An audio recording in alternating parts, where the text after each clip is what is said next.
Wow. Eddie Hearn just exposed Devin Haney. Yeah, this is real bad.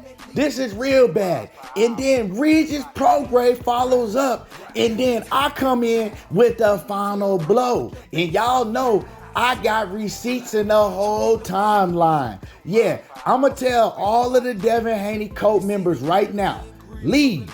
This is a parental advisory. Y'all do not want to watch this because it's real bad.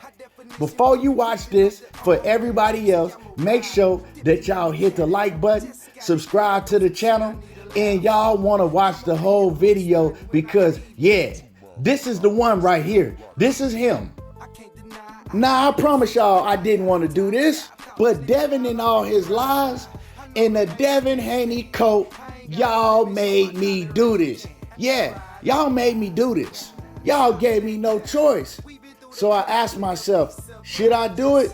Yeah, I guess I don't have no choice but to do it. But it's gonna be nothing but facts and receipts to back it up. Let's cook. Now, Devin Haney, he wanted everybody to believe that he had full intentions in fighting either Shakur Stevenson or Gervonta Davis. Now, when the head people at Top Rank, they went to Devin and they pressed him on fighting Shakur or giving Lomachenko a rematch, he told them he not giving Lomachenko a rematch. Then they started pressing him to fight Shakur if he was going to stay at 135 because Shakur would be the next up to be his mandatory for the WBC. He says, well, tell Shakur he gonna have to take 25%. See what he says. And we all know how that went. Shakur said, no, give me a little better offer than that. Devin Haney said, take it or leave it. We all know that situation. Shakur said, no, that's a lowball offer. You got to give me a better offer than that. Devin Haney said, no, take it or leave it. We know that Shakur eventually went to the WBC to put in a mandatory to force Devin Haney, if he was staying at 135, to fight him or get stripped of the title. Devin immediately made the decision to move up and fight Regis Prograis. Bob Arum came back and said that Devin Haney and his team, they never were serious about fighting Shakur Stevenson. They never was willing to present him with a real offer, and they just wanted to lowball Shakur and give him something that he was not willing to take. This is what the promoter Bob said. But was Devin Haney's plan from the whole time, even when he was still with Matchroom, was the plan already to fight Regis Prograis? Well, we're going to find that out in this video from Devin Haney's promoter. Oh, yeah. Like I said, if any Devin Haney cult members are in here listening, make sure that you leave right now because y'all don't want to watch this video. It gets real bad. Now, according to Eddie Hearn, it was all a publicity stunt. Yeah, the publicity stunt, that's the word that Devin and his father Bill like to use. Well, it was all a publicity stunt on Devin Haney's behalf because he never had no intentions on fighting anybody but Regis Prograis and re-signing back to Matchroom. Let me let y'all hear what Eddie had to say. So your relationship is good. Yeah, it's unbelievable, but it was very difficult because I will always remember he tried to do the deal with us and DAZN, and in the end he found it difficult to tell me that, and I knew what he had to do, and I said to him, I know you have to do it, and he said, look, I promise I'll be back, I promise. But I said, you can't turn this down. He would have had to turn down the opportunity to be undisputed, to stay with me, who couldn't deliver him the undisputed fight. So when he went, it was a bit of a kick in the cojones, but he promised me he'd be back. And even during those fights, he said, look, 2 fights left, whatever.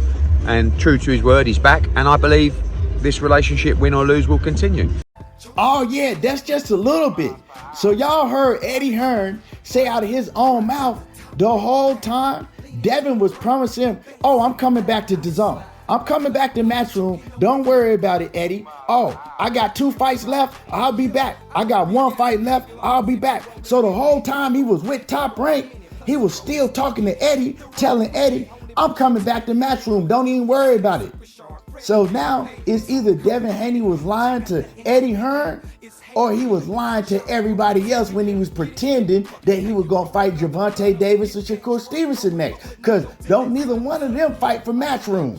Now it's all starting to make sense why Bob Arum said he never was really willing to fight Shakur. He never wanted to make a serious offer to Shakur and his team. He wanted to throw out an offer that he knew that Shakur nor his team was going to accept. Now it's all making sense.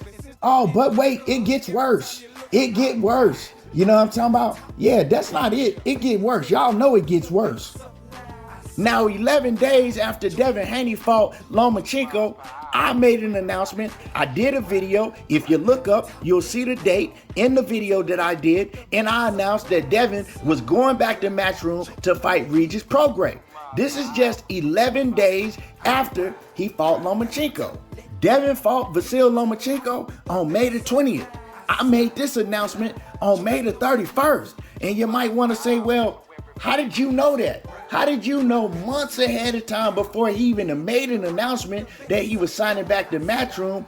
Months ahead of time before he ever even sent Shakur an offer, how did you already know he was signing back to Matchroom?